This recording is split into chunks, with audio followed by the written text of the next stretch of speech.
სახელმწიფო და ფერმერი ირინე ფოველიშვილთან ერთად. ერთი ისე გამომხედა როსულის გამალებინა განამართლა ღვინო მიყვარს ემერია გონებაი გოგო ერთი მაკოსნინე და მამი შენი ხონება შენი გაღიმება ჩემი სიხარულია რა ყოფილა გურია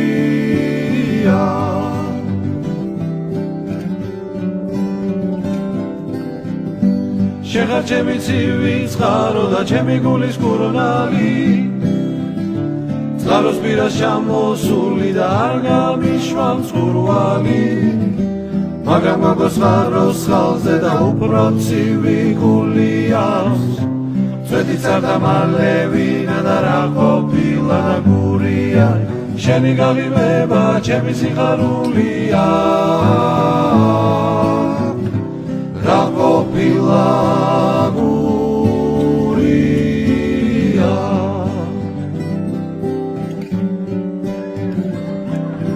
შენი გაღიმება ჩემი სიხარულია რა ყოფილა გურია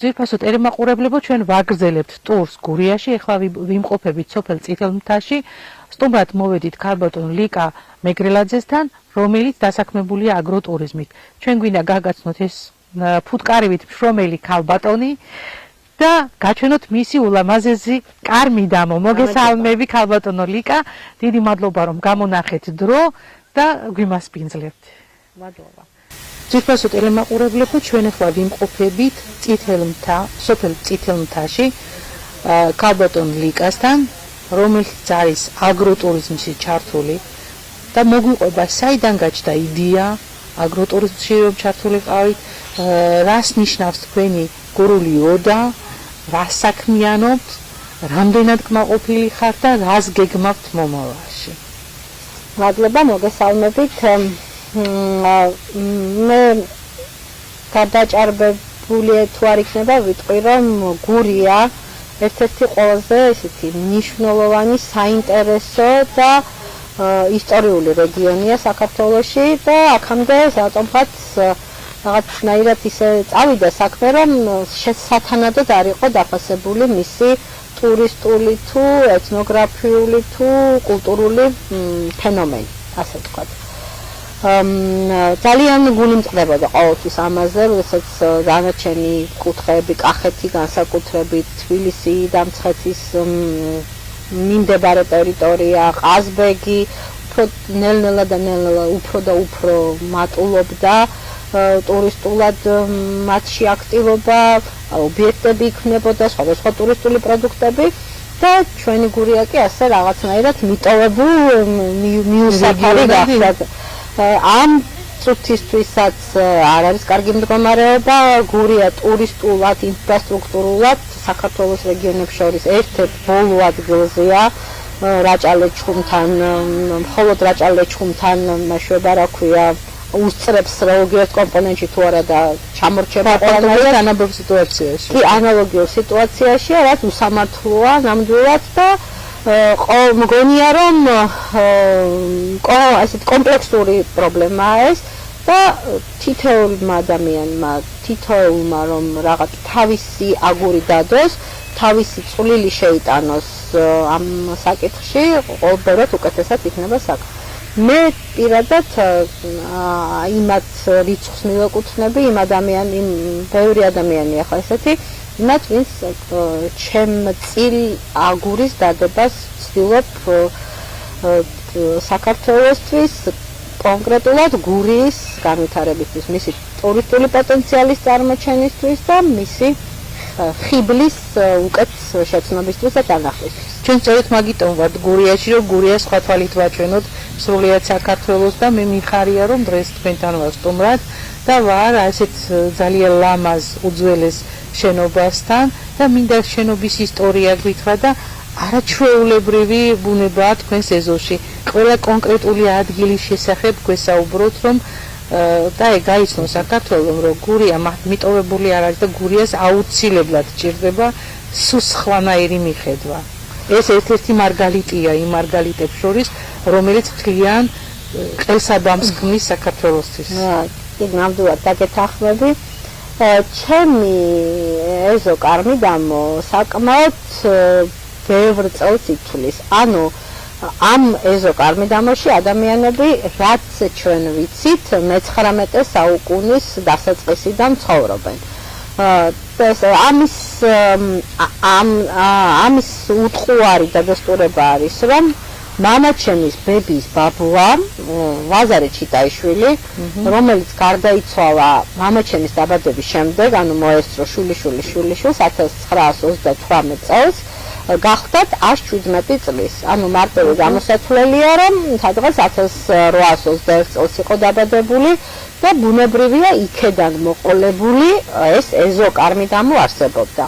აი სახლი, რომელშიც ჩვენ ესეთი პატარა ტურისტული კერა მოვაწყეთ, ისტორიული ოდაა, მისი ორი ოთახი აბსოლუტურად შენარჩუნებულია პირვანდელი სახით, როგორც იყო და მაქსიმალურად ვცდილობთ, რომ აქ მოსულ სტუმარს დავანახოთ გურული ავთენტურობა, გურული ხასიათი, ის განსხვავებული ნიშან-თვისებები, რაც მხოლოდ გურიაში შეიძლება შეგვხვდეს.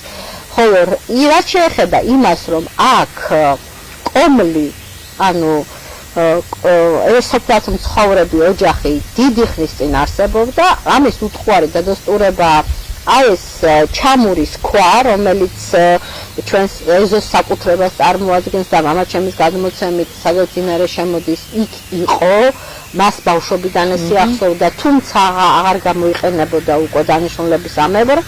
თქვათ რის დანიშნულება ჰქონდა? ჩამური არის საცეხვი, გურული საინჟინრო ნაგებობა, დასავლეთ საქართველოში უფრო მეტად განვითარებული, სადაც ღომი და ბრინჯი იცეხვებოდა. და საკმაოდ რთულად გამოსაცეხვია, ღომი განსაკუთრებით. ღომი რთულად გამოსაცეხვია, მის ესეთი საინჟინრო ნაგებობა წყლის ენერგიის დახმარებით, თუმცაც აი როგორც წისქვილს აი ესე მუდმივად მიმდინარე წყლით ივსებოდა ეს ხის ორე, რასაც ეძახიან, არსების შემდეგ წყალი გადმოიღვრება და თავის წინა ნაწილი ჩაარტყავს და ესე ნელა დიდი დროის განმავლობაში იცეხვებოდა ეს მარცვლეული, რომელიც გავრცელებული იყო მრავალი წელი საქართველოში და შემდეგ ნელ-ნელა ეს სიმინდის შემოსვლამ ჩაანაცვლა და გააიოლა ცხოვრება. თუნდაც აი ამ ჩამურის არსებობა ეზოში და განსაკუთრებით ის, რომ აი ამ საკოლექციო ვენახის გაშენების დროს აღმოვაჩინეთ უძველესი მარანი, რომელიც სპეციალისტების აი პირველადი დათვალიერებით მიეკუთვნება გვიანდელ შუა საუკუნეებს, ანუ მინიმუმ 500 წლის მაინც არის, თუ მეტის არა. ცხადყოფს ეს ყველაფერი, რომ აქ ამ ეზო კარმიდამოში მიდიოდა ცხოვრება, სოფლის ცხოვრება, არამარტო მიდიოდა დუღდა, რასაც ხვია და თქვენთვის უცხო არ იქნება ახლა რასაც ვიტყვი, რომ აქ ყველაფერი ისია შერჩეული, სახლის მდებარეობა, ბოსტანი, ვენახი სადაც იყო გაშენებული, შემდგომ უკვე მე-20 საუკუნის დასაწყისში ჩაის ბუჩქები, მრავალწლიანი მაღალი ხეები, ეს ყველაფერი ისია თითქოს აი ჩვენმა წინაპარმა ეს თანამედროვე პერმაკულტურის და აგროკულტურის ყველა ნიუანსი იცოდა დაბეჯითებულად კარგად. წარმოიდგინეთ, რომ საკმაოდ კარგი ინჟინრები, კლიმატოლოგები და ბუნებისმეტყველები იყვნენ ჩვენი წინაპრები. ნამდვილად, იმიტომ რომ აი ეს თუნდაც სადაც გადავწყვიტე ჩვენ ვენახის გაშენება, ჩემს ბავშვობაში აქ ჩაი იყო, მერე თხილი იყო და როცა ჩემი ახალგაზრდები, ჩემი შვილები და სიძის თხოვნით დავიწყა ვენახის გაშენება, უბრალოდ მაშინ აღმოჩნდა ეს დიდი ხნის მივიწყებული მარანი, რომლის ნიმუშებს შეიძლება განახოთ, არის უძველესი, უთხელესი და ნამდვილად ძალიან ძველი, ეს ცხადყოფს, რომ აქ მევენახეობა კარგად იყო განვითარებული. რაც შემდგომ აი ფილოქსერას შემდეგ, როდესაც ვაზი განადგურდა, და გურულ შემოიტანეს იზაბელა ოდესიდან საძირეთ აი შემდგომ უკვე ამას მოყვა ამდენური ჯიშების ნელ-ნელა განადგურება, რამაც აი ჩაის მონოკულტურის ამ დონეზე განვითარებამ ხელ შეუწყო თავისთავად კომუნისტურ ეპოქაში სოციალისტურ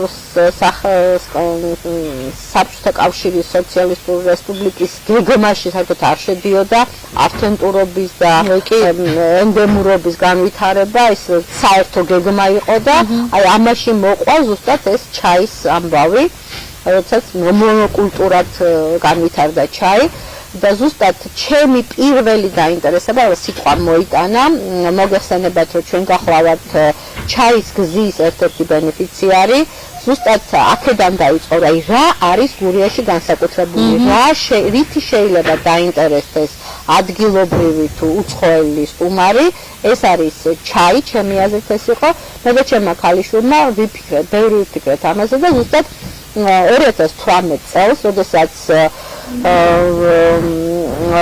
ტურიზმის განვითარებისთვის ევროკავშირის პატარა პროექტი დაიწყო გურიაში, ოზურგეთის მუნიციპალიტეტში, აი ამ ტურიზმის განვითარებაზე, ზუსტად ეს იდეა იყო ჩვენი, რომ რაღაცნაირად შეგვექმნა რაღაც ისეთი ტურისტული პროდუქტი, რაც იქნებოდა განსხვავებული, გურული და საინტერესო.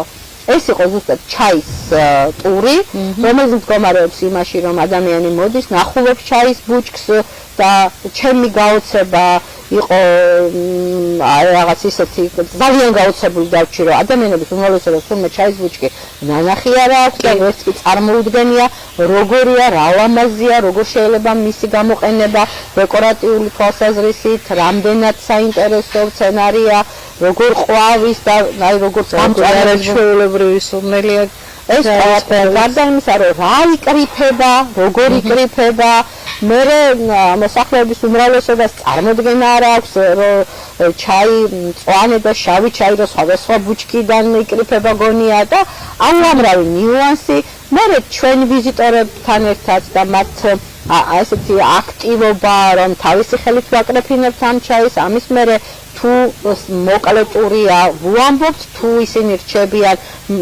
თვითონვე იღებენ მონაწილეობას მის მოგრეხაში, აკვირდებიან შრობის პროცესს და მერე მიირთმევენ თავიანთ და თავისი ხელით დამზადებული ჩაის. ეს იმხელა ემოციას იწვევს მათში, ეს იმდენად საინტერესოა და თქვა არავისთვის უკვე აღარ არის საიდუმლო, რომ აგროტურიზმი, როგორც ასეთი მსოფლიოში არის გადმოინაცვლა ინტერესის მიხედვით პირველ დონეზე.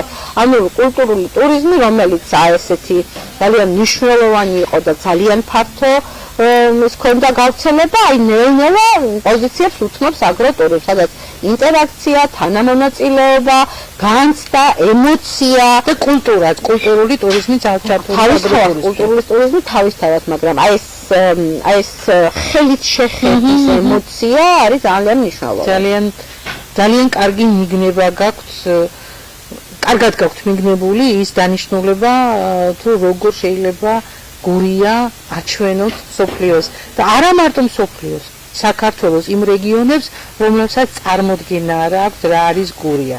მე მას ჩემი ახალგაზრდობიდან ვიცნობ და ის პლანტაციებიც მახსოვს ჩაის, ციტრუსის და დღეს რომ მოვდიოდით გზაზე და ხედავდით რამდენ ადგილზეა გაპატახებული, ემბრა გადავლილი ეს ტერიტორიები და ეს რომ ისევ აღორძინდეს, გურია იქნება ერთ-ერთი შეიძლება არ ვთქვა უმდიდრესი, მაგრამ ერთ-ერთი მდიდარი სამწუხაროდ იმ მასშტაბით და იმ გაქანებით ეს ვეღარასოდეს ვეღარ ადგება, არც არის საჭირო მე გეტყვით აი ეს მონოკულტურა, რაც დაყვეთა იყო ეგრეთ წოდებული სოციალისტური სახელმწიფოს, ეს წარმოუდგენელია ამ მასშტაბით ამის აღდგენა და არც არის საჭირო, მაგრამ რა ნიშაც გვაქვს, როგორი კლიმატური პირობებიც გვაქვს, როგორი უნიკალურიც არის გურიაში ჩაი, როდესაც ნამდვილად ეს 6 თვის განმავლობაში განიცდის ვეგეტაციას და არჩენი თვეები ისვენებს, ამიტომ არის რბილი, მოწყობო, ნაზი, სასიამოვნო დასალევი და არის ტურისტულად აქტიურ თვეებშიც კი, როდესაც შეიძლება ამისი გამოყენება როგორც აგროტურიზმის, როგორც მონაწილეობის ამ საქმეში, თავისთავად კიდევ არის ძალიან საინტერესო ის, რომ გურია კიდევ ციტრუსებით არის ცნობილი, გურული ღვინო და შესაბამისად გურული რთველი, ანუ გურული ყურძნის შედარებით გვიან იკრიფება და უმრავლეს ხანდახან და უმრავლეს შემთხვევაში ემთხვევა ციტრუსის კრეფის სეზონს, ანუ აქ უამრავი რამ არის, რაც შეიძლება ძალიან საინტერესო იყოს ტურისტისთვის, როგორც ადგილობრივი, ასე უცხოელი ვიზიტორისთვის. ამ COVID-19-თან დაკავშირებით ალბათ თქვენზეც იმოქმედა.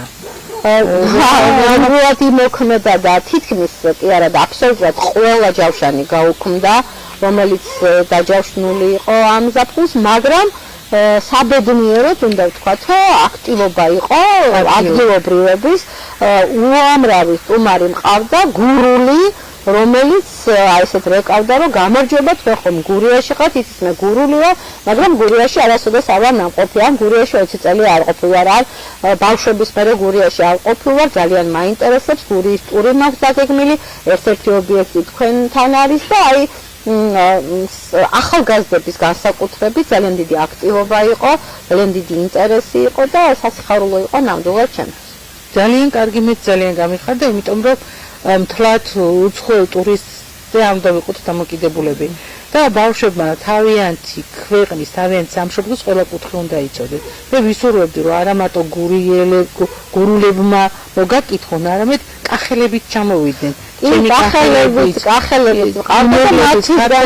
მათი ინტერესი იყო, იმიტომ რომ მათ არასოდეს არ ენახათ ჩაი როგორც მცენარე და ასეთი ცნობილი აგროტურიზმი რატო განვითარდა ადამიანებმა ცოტა სხვანაირად დაიწყეს და ამ COVID-მა ხელი შეუწყო, უნდა ვთქვათ ამას, რომ აი ამ უცხოელი გავრცელებული ვიდეოა ძალიან უზეს ბავშვებს ეკითხებიან, რომ ძე საიდან მოვიდა, საიდან გვაქვს და აბსოლუტურად სერიოზულად პასუხობს, რომ მაცივრიდან.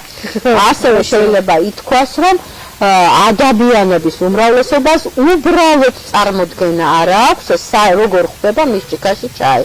ან რა არის, რაც მის ჭიქაში ხდება, როგორი შეიძლება იყოს შემთხვევაში, როგორ უხარისხოს არის, იმიტომ რომ მთელს მსოფლიოში, ასეთ ცხელ ქვეყნებში ყავის ტურები არის ძალიან ზეთისხილის ტური, ყავის ტური, როდესაც თანამედროვე ახალგაზრდები განსაკუთრებით თანამედროვე მსოფლიოს ძალიან დიდი მოთხოვნილება აქვს ამის, რომ გაიგოს რა საიდან მოდის, რაც ჩაერთონ პროცესში და თან ყველაზე საინტერესო ის არის, რომ ისინი ამას ყველაფერს მოწყვეტილები არიან, ძალიან დიდი ხნისიანი წყვეტა იყო და ეხა YouTube-ზე თუ სხვადასხვა არხებზე ყველგან აი ეს თემა არის ერთ-ერთი წამყვანი და საინტერესო. ასე იქნება ამ შემთხვევაში, როცა უამრავ ადამიანმა დამირეკა და მეუბნება, რომ ეხა უკვე შემოდგომა, ეხა რა, რაიმე ყურძნსების წურავთ, არ გამომაპაროთ, ძალიან გთხოვთ, დამირეკეთ, არა ყოველ კვირაში ერთხელ დაგირეკავთ, როდის იქნება ზუსტად, რომ მიიღოს მონაწილეობა, ნახოს როგორი წურება და აი ამ პროცესს და აი ამ ჯადოქრულ პროცესს დააკვირდეს, როდესაც იღებ მტევანს, ამას დაწურავ, მერე წვენი, მთელ ფერმენტაციის ჯადოქრობას გადის და მოდის როგორც ღვინო. ასევე ზუსტად ჩაი. როდესაც ადამიანები ხედავენ აი ამ რაღაც მწვანე ყლორტს, რომელიც მოღნება, მერე რომელსაც გრიხავთ მასთან ერთად ხელით, მერე ფერმენტაციის პროცესი როგორ გადის, როგორ ეცვლება სუნი, სურნელი, როგორ ეცვლება ფორმა, მერე როგორ ხდება მზეზე, როგორ გახმება და მერე ჭიქაში, ჩაიდანში სპეციალურად გამჭვირვალე ჩაიძნები მაქვს ამის შეძენილი, ჩაიდანში და როგორ გაიშლება ამ დუღარე წყლის ზემოქმედებით და თითქმის აი თავის პირვანდელ სპეციალურად შევიძინე, არ დავმალავ გამჭვირვალე მინის ჩაიძნები, იმიტომ რომ ეს როგორც საჩვენებელი თავის თვალით ნახოს, თორემ ამდენჯერმე არ დამიჯერა, რომ როგორ ეს რაღაცა შავი რაღაცა ამათ როგორ გადაიქცევა. აი ესეთი სასწაულია. თქვენ ახსენეთ ვენახი. ენდემური ჯიშის ვენახი. რამდენი სახეობის ყურძენი გაქვთ ახლა?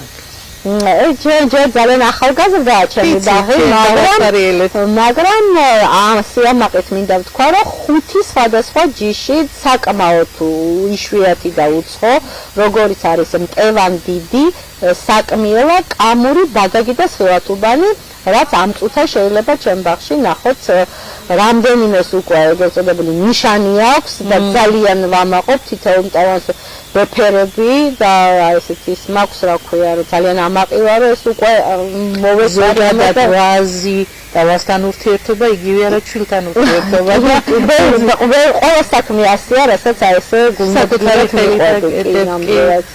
ძალიან მიხარია რომ ასეთი საინტერესო ერთი წელი გავიდა ხო რაც ერთმანეთი გავიცანი ზუსტად 21 სექტემბერს გავიცანი შენ ამ დროს ჩვენ ერთმანეთი ბევრი ისაუბრეთ ძალიან საინტერესო ღონისძიება იყო სოფლის ტურიზმის საერთაშორისო კონფერენცია ძალიან საინტერესო ძალიან ბევრი რამ მომცა და თქვენ უკვე აქ ნახეთ რომ ეს გლემპინგი ეგრეთ წოდებული ნალია კასრი სადაც განსაკუთრებით ახალგაზრდებს აქვს საშუალება და სურვილი რომ აქ დარჩნენ და ყველა პროცესს დააკვირდნენ და შეხედონ ბოსტანში და მონაწილეობა მიიღონ ყველა აი თვითონ ითხოვე რომ აი რა გავაკეთო რა შეიძლება რომ გავაკეთო სატომ არის ეს ძალიან მნიშვნელოვანია ჩემი აზრით ეს ძალიან საინტერესო იყო კასრი საძინებელი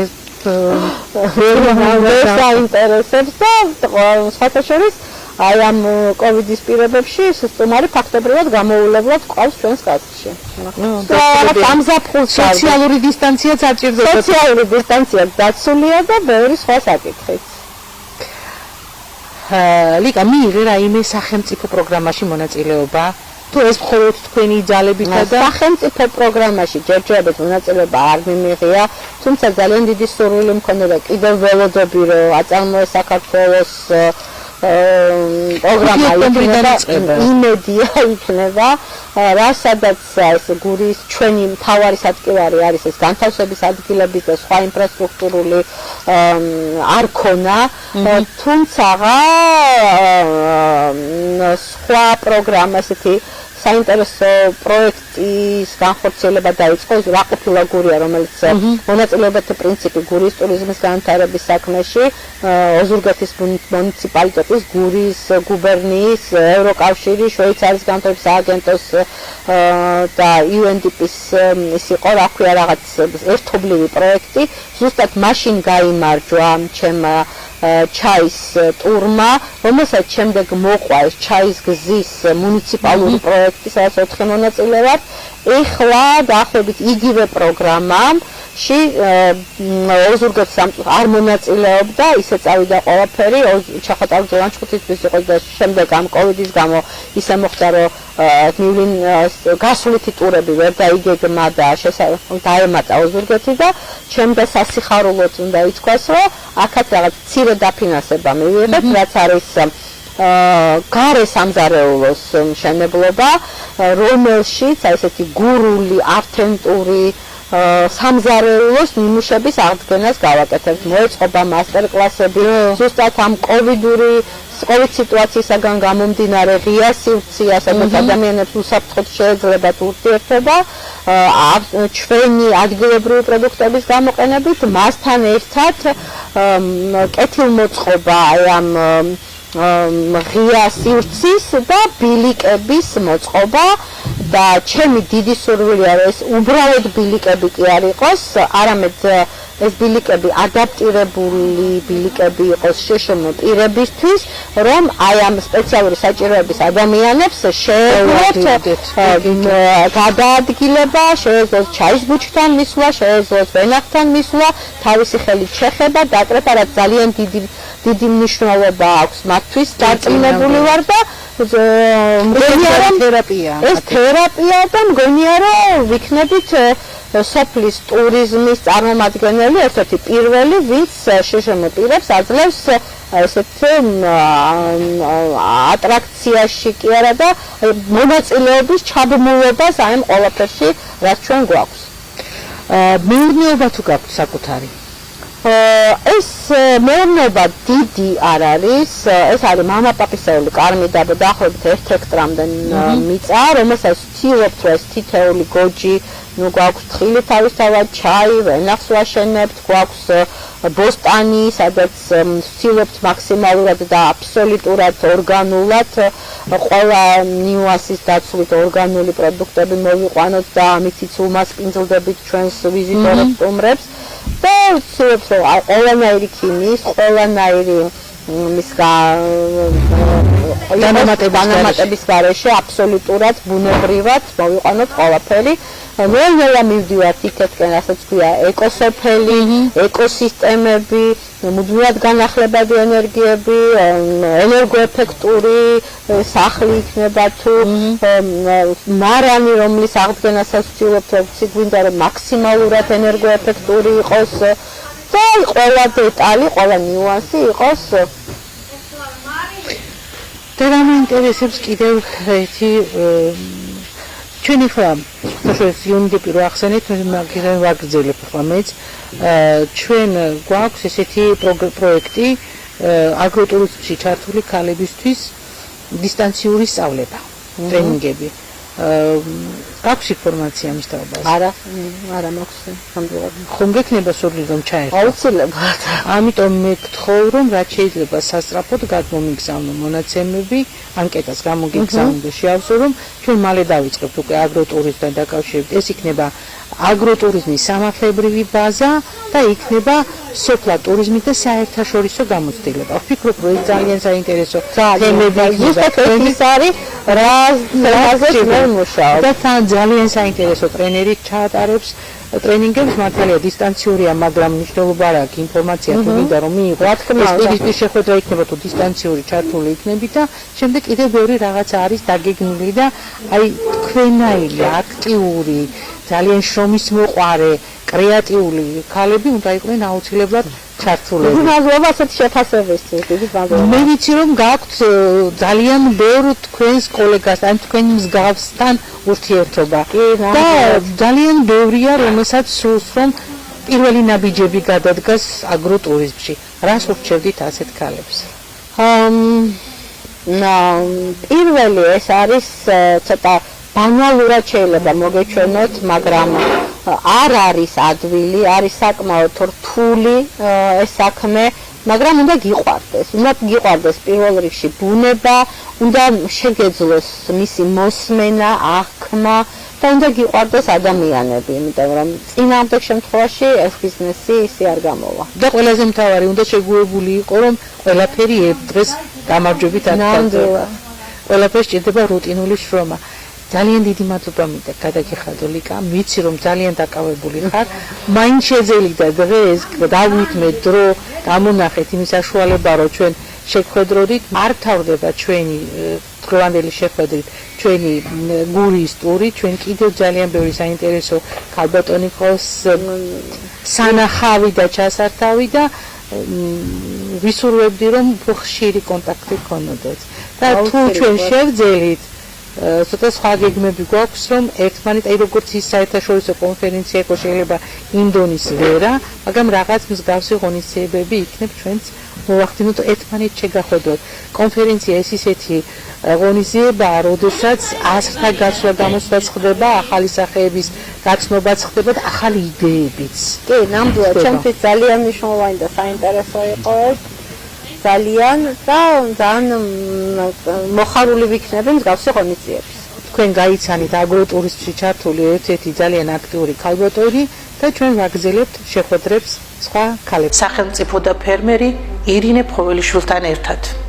დღეს ჩვენ ვიმყოფებით სტუმრად ქალბატონ მერი ჭანუყვაძესთან, რომელიც არის ცოცხალი ენციკლოპედია, რომელსაც შეუძლია გვიამბოს თუ როგორ შემოვიდა საქართველოში ჩაი, როგორ განვითარდა, რა პერსპექტივები ჰქონდა, როგორ მოისპო და როგორ მიმდინარეობს მისი აღდგენა. ქალბატონო მერი, დიდი მადლობა რომ თქვენ ჩვენ დაგვთანხმდით ინტერვიუზე და თქვენგან სრულიად საქართველოს გაიგებს იმ საოცარ ისტორიას თუ როგორ დაიპყრო საქართველოში ქართული ტერიტორია ჩაი და რა შედეგები დადო, რა პერსპექტივები ჰქონდა და თავისუფლების მოპოვების შემდეგ როგორ მოხდა ამ არაჩვეულებრივი კულტურის განადგურება. რა მდგომარეობაა დღეს ამ მხრივ? როგორც ჩაი, როგორც ასე კულტურა შემოვიდა ჯერ კიდე ადრე. და პირველად ეს ჩაის ბუჩქი ნიკიტინის იმაში ბოტანიკურ ბაღში იქნა და იქ იქნა დარგული და შემოდანილი. შემდეგ ჩაქვში გაგემრიელი გექნება ჩაქვის მეურნეობა. აქედან საერთოდ წამოვიდა შემდეგ ამ ჩაის კულტურის განვითარება და საწყისი საქართველოში ჩაქვში დაიწყო. შემდეგ გავრცელდა, შემდეგ რომ მიიღეს პირველი ისა ნედლეული ჩაის და გადაამუშავეს პირველი ჩაი, ისაქნეს გაიყიდა ბაზარზე და ისა, წავიდა უკვე იმის საბჭოთა ხელისუფლების დროს, როცა ისა ჩაის მასიური გაშენება. და საიდან შემოვიდა ჩაი ჩვენთან? ჩინეთიდან. ეს პირდაპირ მოხდა ამ კულტურის ვინმე ქართველის მიერ შემოტანა თუ თვითონ ჩინეთის წარმომადგენელმა? ჩინეთის ეს ასე რომ გავრცელდა და ეს იყო ლაო ჯონ ჩაი, რომელიც ჩინეთიდან მოიწვიეს როგორც ჩაის სპეციალისტი და მან შემოიტანა ეს თვითონ გადმოვიდა. მოიწვიეს საქართველოში, ჩამოვიდა ჩაქვში, დასახლდა ჩაქვში, ჩამოიყვანა მან თავისი ცოლშვილით ჩამოვიდა, ჩახვდა და ამავე დროს კიდე ბევრი ისა მისი ათასეული მოსამსახურე ამ ჩაის მკრეფავების. ხო და აქედან წავიდა ამ ჩაის ბუჩქის ის მოვლა პატრონობა ყველაფერი, მაგრამ ის მოღვაწეობდა ჩაქვში. ჩაქვში ახლაც არის ისა სახლი, სადაც ის ცხოვრობდა ყველაფერი, ხო და შემდეგ დაიქნა დანერგვა ამ ჩაის კულტურის და ისა ყველგან საქართველოს მასშტაბით. და განსაკუთრებით ახლა ჩაი როგორც ასეთი არის დასავლეთ საქართველოში გურია, ჩოხატაური, ლანჩხუთი და ნუ აღმოსავლეთშიც არის, მაგრამ ძირითადად პირველ ხანებში გავრცელებული იყო ამ რაიონებში. მასიური დაიწყო ამ მასიური გაშენება ამ ჩაისი დაიწყეს და იმის პლანტაციები გაშენდა უკვე შემდეგ იმაში 33 წელში პირველი საცდელი ისა სადგური და ჩაის ისა ანასეულში დაიწყო ისა საცდელი სადგური იყო პირველი. სადემონსტრაციო ნაკვეთებზე და იქნებოდა დაკვირვებაც, ხო? მაგრამ შემდეგ ეს ანასეული არის გახდა ჩაისა და სუბტროპიკული კულტურების საკვლევის სამეცნიერო ინსტიტუტის საკავშირო მნიშვნელობის. ეხლაც ხო კვლევითი ценტრია ისე ვარ. ეხლაც არის, მაგრამ ეხლა მიმდინარეობს, მაგრამ ძალიან ისე მასშტაბები აღარ არის, აღარა. დაიწყო აქ მთელი ისა საცდელი მეურნეობა იყო, რომელშიც და ჩაიზე და იქედან მოდიოდა უკვე ჩაის პლანტაციების გაშენება და საერთოდ მასიურად დაიწყო მთელ იმაში აჭარა, გურია, ლანჩხუთი, სამეგრელო კი და იმერეთში ტყიბულში ჩაის ისა თკლის სინაზით, მოსავლიანობით, იმ არომატით და ყველაფრით. გაშენებული იქნა იმისი პლანტაციები ძალიან ბევრ ადგილას და ამავე დროს ჩაის ვაწარმოებდით, მაგალითად ანასეულში ჰქონდა და სხვაგან იმდენად არ იყო კიმინი. ჩაის ასეთი ჯეშია კიმინი ქვია. ეს არ ვიცოდი. ხო, კიმინი, რომელიც ის ამის პლანტაციები ძალიან კარგი ჩაი მიიღებოდა იმისაგანაც. თავარი არის ეხლა რა ჩაი რომ მივიღოთ არომატული, კარგი და ისა როგორც მოვკრებთ და როგორც გადავამუშავებთ. რა სტადიაში მოიგებება? მიიღება კარგი და ხარისხობრივი ჩაი მაშინ, როდესაც იკრიფება 1-2 ფოთლიანი, ახლა 3 ფოთლიანი დუღი. და მე გამიგია რომ ყველაზე საუკეთესო მაინც მაისის ჩაი. 1 ფოთლიანი. არა, გაზაფხულის ჩაი, მაისის ჩაი, აგვისტოს ჩაი ჯობია მაისის ჩაი. იმიტომ რომ ამ დროს უკვე დამდიდრებული არის უფრო ის იმ შემადგენლობით და იმ რასაც შესაძლოა ხო უკვე იმაში აგვისტოში უფრო ისეთი ის. მაისის ჩაი კარგი არის, მაგრამ აგვისტოში ჯობია. ერესელიძე ასეთი იყო, გამოიგონა ჩაის საკრეფი მოუტანა. შალვა სერიძე გამოიგონა ჩაის საკრეფი მანქანა. ამ ჩაის საკრეფ მანქანას რეზინის თითები ჰქონდა და ამ 2-3 დუღებს კრებდა ის ასე ხარისხობრივად ასე კარგს.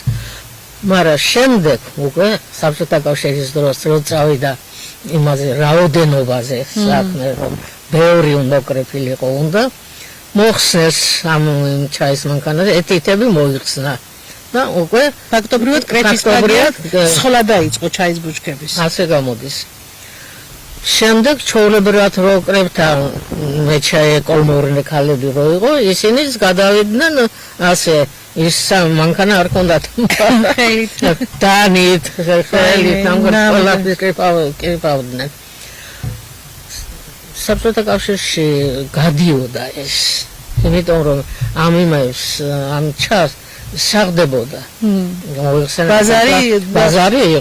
ბაზარი იყო ძირითადად ის იყო ეს რუსეთი იყო ძირითადად და მისი მოკავშირე რესპუბლიკებით ხო მე ისიც მახსოვს რომ იყო საექსპორტო ჩაი სავარაუდოდ ეს იყო სპეციალურად კი მაღალი ხარისხი ხო იმის აკაური ქართველებისთვის იყოს ისე მოგვეკრიფათ რომ გვინდოდა და უშუალოდ რაღაც მოსკოვში გაგზავნა რაღაცა ჩვენთან ასაულში მოიკრიფებოდა ერთ ორფოთლიანი და ისე იმას გადამუშავდებოდა და წავიდოდა და ეს მას ერქვა საექსპორტო ჩაი როგორც მე მითხრეს გურიაში ამ ყოფნის პერიოდში ეს ის დრო იყო, როდესაც არც ერთი გურული ოჯახი არ იყო მშიერი და ღარიბი.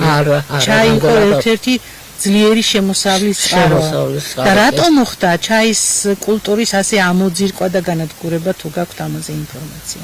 ასე ამოძირკვა და განადგურება იმიტომ მოხდა, რომ აი დაიშალა საბჭოთა კავშირი, რომ საქართველოს დამოუკიდებლობა აიღო. ხო? ისა ჩაი განადგურდა ყველაფერი 90-ან 91 წლებში არა ისა ჩაის ფაბრიკები 36 ის იყო გურიაში ჩაის ფაბრიკა მარტო ჩაის ფაბრიკები ყველა განადგურდა ისა ეს დანადგარები და ყველაფერი გაიყიდა თურქეთში ჩვენ გავღარიბდით თურქები დავამდიდრეთ ხო თურქეთი თუ აწარმოებდა ჩვენზე ძალიან ცოტა ჩაის, ახლა ისინი აწარმოებენ ახლაც უკვე ჩვენზე გაცილებით მეტ. და არიან სოფლიოს ბაზარზე ერთ-ერთი ძლიერი მიმწოდებელი და ჩვენ ჩაიზე მე მახსოვს 85 წელი იყო მივლინებით ვიყავი აზერბაიჯანში და საპატივსაცემოთ მიგვიწვიეს ჩაის სახლში და გვითხრეს რომ და დაგალებინოთო ძალიან გემრიელი და განსხვავებული ჩაი. მართლაც საოცრად გემრიელი ჩაი იყო, თუმცა თავიანთი ტექნოლოგია აქვს ჩაის დაყენების. მართლა ძალიან გემრიელი ჩაი იყო და რა თქმა უნდა ვიკითხე რომ სადაური ჩაია მეთქი და ეს ქართული ჩაია. ჩაის ამოძირკვეს ყველა და გააშენეს თხილი. ხო, ახლა სადაც ხედავთ თხილის პლანტაციებს რომ გაივლინდა იგი არის, იქ ჩაის პლანტაციები იყო ყველგან ახლა თუ ადრეც გაგანარები ბათუმ დიხარ თუ აქედაკენ პლანტაციები იყო როგორ ლამაზად გებში ჩაწყობილი საოცრად დახატული პეიზაჟი იყო ისეთი საოცარი სილამაზე და მარტო სილამაზე არა ეს იყო შემოსავლის წყარო იყო ნამდვილად დიდარი იყვნენ რა ვიცი აქ რომ მოდიან და ჩვენ რა შევინარჩუნეთ მის ბევრი ქონდა აქ მაგრამ ის ამ ჩვენ სამოუძერგეთ ну როდესაც გასაღების ბაზარი არ აქვს ელემენტარულად მაინც საკმაოდ დიდი შრომა ჭირდება მის მოვლას რიგთა შორის დამუშავება გასვლა ფორმირება ეს ყველაფერი ძალიან შრომასთან არის დაკავშირებული და თავისთავად ასეთი სიტუაცია აი რა სისურვებით რითი შეიძლება რომ მოხდეს ქართული ჩაის აღორძინება თქვენ როგორც სპეციალისტი რას გვირჩევდით დაინტერესება უნდა მოხდეს დაინტერესება აი ბევრმა ისევე ცდილობს რომ ეხლა გააშენოს ისევე ძალიან ბევრმა ეს ამ განადგურებული ამოძირკული პლანტაციები რო იყო შეისყიდეს იმ ნაკომარშის თუ იყავი თქვენ და აქეთ კიდე ის ბუკის შეხედა ის რო არის იქ ძალიან ბევრმა შეისყიდეს პლანტაციები სამწუხაროდ ბევრი ვნახე გვიმრა რო აქ გადავლილი და განადგურებულია და ალბათ ვფიქრობ რომ სახელმწიფო პოლიტიკაც უნდა იყოს. ვიცი რომ სოფლის მეურნეობის სამინისტრო დაამუშავა პროგრამა ქართული ჩაის აღდგენასთან დაკავშირებით, მაგრამ როგორც ჩანს ეს მთლად საკმარისი არ არის. და ადგილის არ არის? და ადვილი, ნგრევა ადვილი, აღდგენა ადგილის არის. მაგრამ ამაზე ნამდვილად არ უნდა შევჩერდეთ და ეს მნიშვნელოვანი კულტურა, რომელიც ჯერ კიდევ მე-18 საუკუნეში შემოვიდა საქართველოში და რომელსაც საკმაოდ დიდი შრომა გაწიეს ჩვენმა წინაპრებმა და ისეთი კომერციული მნიშვნელობა მიცეს, რომ ქართული ჩაი ჩაიზე მაღლა იდგა, იყო ასეთი პერიოდი, ეს ალბათ აუცილებლად უნდა ქართული ჩაი თუ ის რო გავარეს და შემდეგ ის ხარისხი და ის თორე ძალიან მაღალი ხარისხის იყო. ეს სოციალისტური გმირობის ბრალი იყო. და გეგმების ბრალი, რა თქმა უნდა.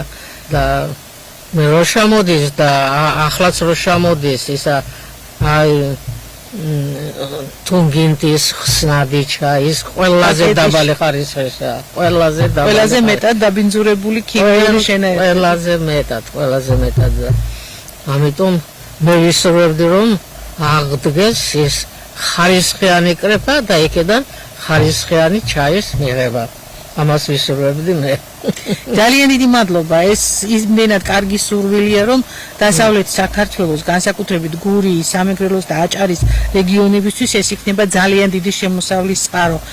ახლა სულ რამდენიმე დღის უკან, კვირის უკან იყო ძალიან საინტერესო ფესტივალი. ღვინის, ყველის, თაფლის ფესტივალი თაწმინდაზე და იქ იყო ჩაი წარმოდგენილი და მე გამიხარდა რომ ყოველ წელს ახალ კომპანიები უერთდებიან, რომლებიც ქართულ ჩაის აწარმოებენ და მე კონკრეტულად არ მინდა დასახელება, მაგრამ ვიტყვი რომ ერთ-ერთი მთის ჩაი ჩემთვის აღმოჩენა იყო, იმდენად არომატული, გემრიელი და განსხვავებული რამ აღმოვაჩინე, რომ ღირს დაფიქრება იმაზე, რომ სოფლის მეურნეობაში ჩაის უნდა ქონდეს საპატიო ადგილი. ნამდვილად ისეთი წამყვანი უნდა იყოს ისევე, როგორც იყო. და მით უმეტეს რომ ჩაიზე მოთხოვნა ყოველ წელს იზრდება, არასდროს არ იკლებს და ჩაის აქვს მოთხოვნილი. კი და ჩაის უნდა ქონდეს ძალიან მეტი ყურადღება დათმობილი. ძალიან დიდი მადლობა ქალბატონო მერი საინტერესო საუბრისთვის. მინდა გისურვოთ ჯანმრთელობა და დიდხანს სიცოცხლე და უნდა იყოთ თქვენ მხნეთ იმისთვის რომ ახალგაზრდებს რაც შეიძლება მეტი ინფორმაცია გადასცეთ. მე თვითონ მუშაობდი ანასეულის კვლევით ინსტიტუტში 50 წელი მუშაობდი. აი მე მინდოდა რომ ეკეთათ და მე ვაპირებდი მაგის ფასკე რადგან არ ამბობდით და მიტომ იცით ასე კარგად ჩაის შესახებ ყველა ისტორია და დიდხანს სიცოცხლეთ რომ ჩვენ მივიღოთ თქვენგან ძალიან ბევრი საინტერესო ინფორმაცია. დიდი მადლობა. თქვენს გესურვებთ წარმატებას თქვენს მიერ დაწყებულ საქმეში და ყოველგვარ საქმეში. დიდი მადლობა. გამოხედება სპინძელო და ჭიქაცხალი მწყურია. გოგო ღვინო მომიტანა და რა ყოფილა გურია. შევხედე და ელდა მეცა და განასადმე ვიჩქარი. აგერ ახლოს დაბრძანდიო და გამომიღო და ჭიშკარი. შენი გალივება ჩემი სიხარულია. რა ყოფილა გურია.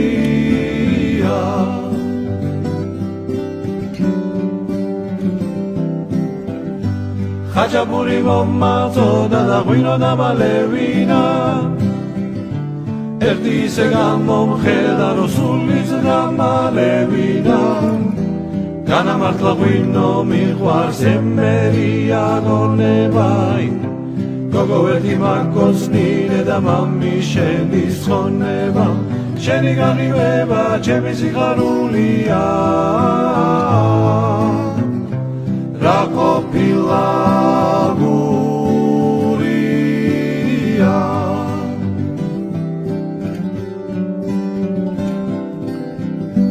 შეხარ ჩემი ცივი წყარო და ჩემი გულის კურონალი.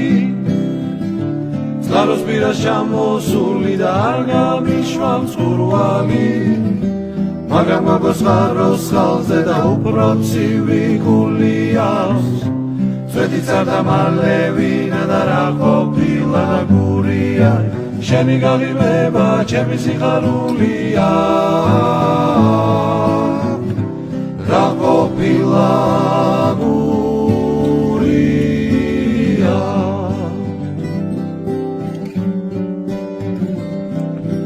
შენი გაღიმება ჩემი სიხარულია რა ყოფილა გურია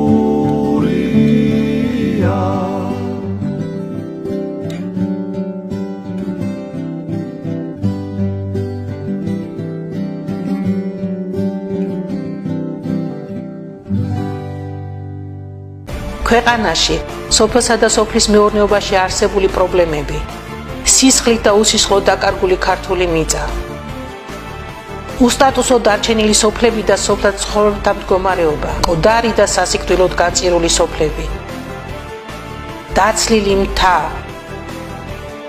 არადემარკირებული მცოცავი საზღვრები და მიმდებარე ტერიტორიაზე მცხოვრებთა საჭიროებები სახელმწიფოს მიერ გატარებული რეფორმების და რეგულაციების ანალიზი განხორციელებული მიმდინარე და დაგეგმილი სახელმწიფო პროგრამების მონიტორინგი და შეფასება, წარმატებისა და ჩავარდნის მაგალითები, პრობლემების გამომწვევი მიზეზების კვლევა და აღმოფხვრის გზების დასახვა.